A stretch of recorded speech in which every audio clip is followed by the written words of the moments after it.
To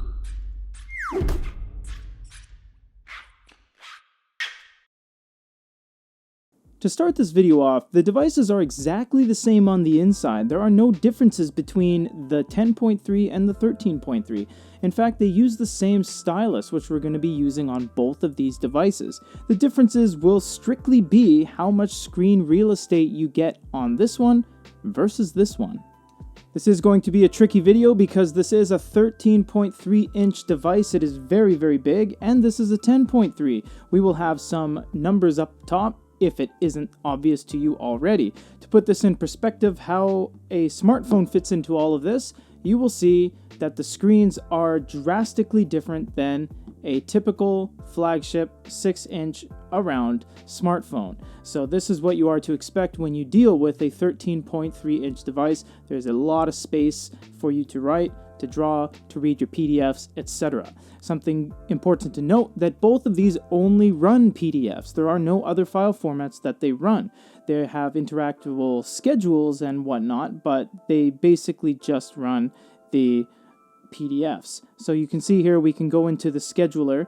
So if you have your schedule on this side and this side, this is what the differences are going to look like. You can see we can go month by month. We'll both land on February just to give you some idea. This is interactable, so you can click on each individual elements.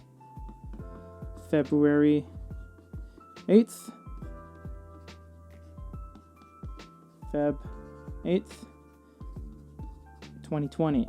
And you can go back and you can choose the months as well. You can see we already did some previous scribbling in a previous video. As you draw on the device, you can use the eraser, and you actually can use the highlighter anytime you wish on any field of text. You can see right there. And you can actually highlight over your highlights 11 times, and they just get darker and darker each time you do it.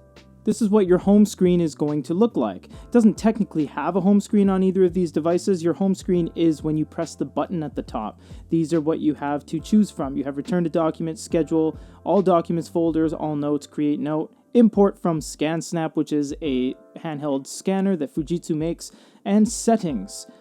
I'll try not to say this too many more times, but just so you guys, if you're not rattling your minds around it, no, there's nothing different. They both have Bluetooth, NFC, they both have Wi-Fi, they both have screen unlock with the NFC key card. They're the same in that regard. So the font will be different, the font size. The characters on the smaller version, the A5, will be thinner lined. So if you look at NFC, for example, it is much thinner than the NFC here. It is not only expanded in terms of the font size, but the weight is also a little bit different.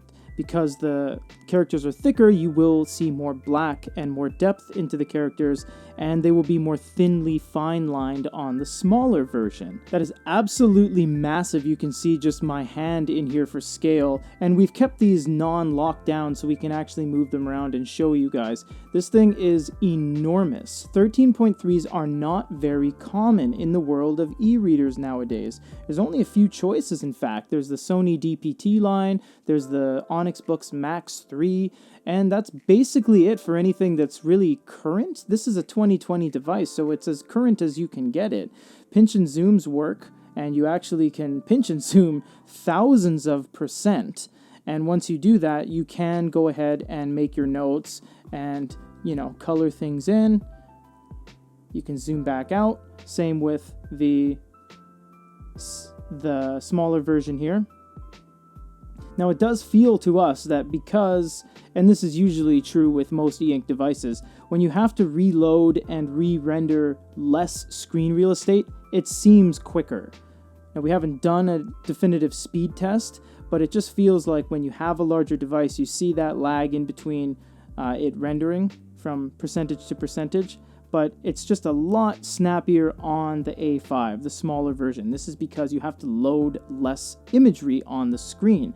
But the trade-off is that this is very small. Now, this isn't inherently small. 10.3 is a very big size, but when you put it against a 13.3, it absolutely dwarfs it.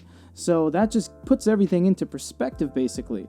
So once you zoom in, you can do those pinch and zooms we had earlier, and we can start taking some notes. And the beauty about these note-taking centric devices is that they don't do anything else. And the advantage is that once you get into the device, you can just start taking notes and start exporting your documents and, changing things and signing documents and grading papers and making notes on your medical journals and stuff like that. And these are mostly made for the professional scene. Educational institutions, medical institutions, law firms, musicians, stuff like that. People use these because they're easy to make notes and they just no distractions on them. Another question we always get is, how do these guys perform in split screen mode?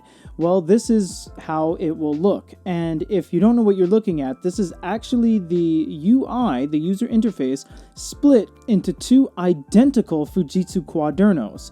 For example, on this side, I have my PDF, and on this side, I have my note-taking screen. And this is exactly what we had on the previous session here. So you can see you can take notes here, you can take notes on this side, and you can choose any document you want on any side you want. I can open up my schedule on this side, I can open up my textbooks on this side, and you can swap the screens as well. You can swap the page flow. You can basically do anything you want in that regard. It is very, very useful because if you are dealing with two documents, you basically get pretty much 7.5 inches on one side and 7.5 inches on the other side. So with the 10.3, there is some merit to it, but we really feel with the 13.3, this is really where it is at. You can see the thing is very light too. I can hold it with just 2 fingers.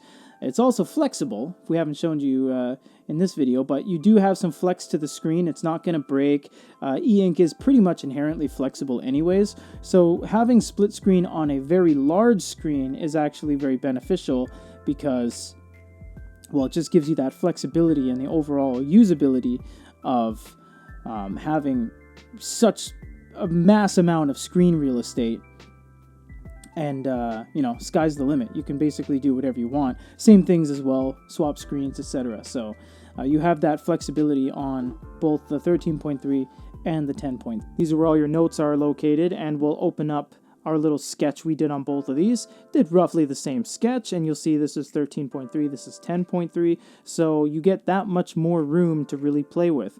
And when you swipe the page to the right, you do get more pages available to you, and you can see how quick it was on the A5, but the A4 took a little bit of time. Now, we're not going to go too much in depth with how you change your note-taking experience because we've basically done that on the individual reviews.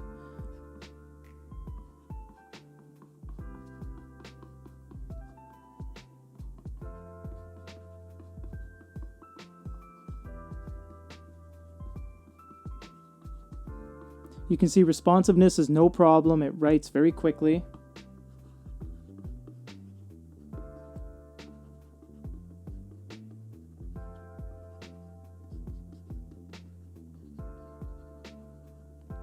And you can see we already had a thin line picked on this one, but they both allow you to change the line thicknesses. You have red, you have blue. Obviously that doesn't show up on the devices themselves. It will show up when you export, however.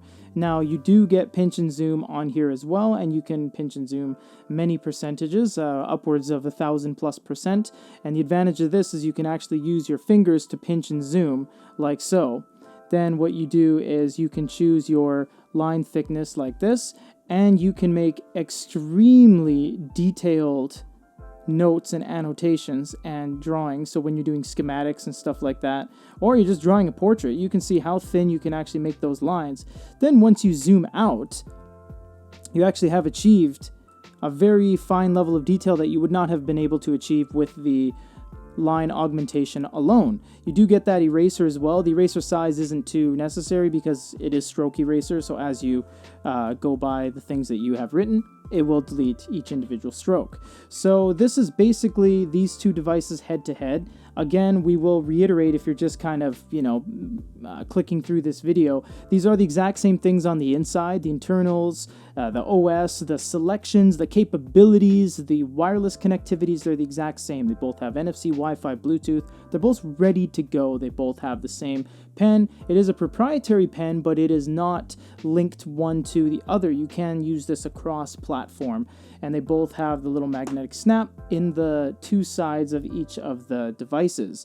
Now, if you guys have the desire to look at the individual reviews of both of these, we have them on our YouTube channel. We've dived in, and we are going to do more comparisons on these and make sure there's coverage in every possible way for the new Fujitsu line. So for a comparison between the Quaderno A4 and the Quaderno A5, 13.3 and 10.3 respectively, this is Peter.